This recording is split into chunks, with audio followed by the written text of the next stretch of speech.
এই সাফিয়া বলেন, হে রাসূল, শুধু তাই নয়, আপনি মদিনাতে যখন গেলেন তখন আমার বাবা হুয়াই ইবনে আখতাব আর আমার চাচা দুইজন ইহুদি নেতা মদিনাতে আপনারে দেখতে গিয়েছিল। কিন্তু যখন তারা খাইবারে ফিরে আসলো, আমি দেখি আমার চাচার চেহারাও মলিন, বাবার চেহারাটাও মলিন।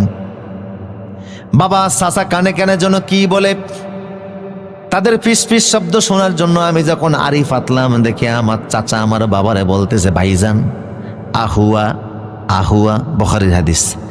আমরা যে মদিনাতে যেই লোকটাকে দেখে আসলাম, যিনি আখিরে নবী দাবি করেন, উনি কি তাওরাতে বর্ণিত সেই মুহাম্মদ নাকি?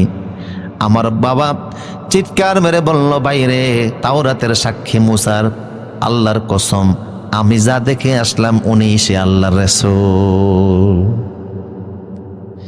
চাচা জিজ্ঞেস করতেছে, ভাইজান তাহলে যেহেতু কনফার্ম হলাম উনি আল্লাহর রাসূল, তো চলেন ঈমান এনে কালেমা পড়ে মুসলমান হয়ে যাই।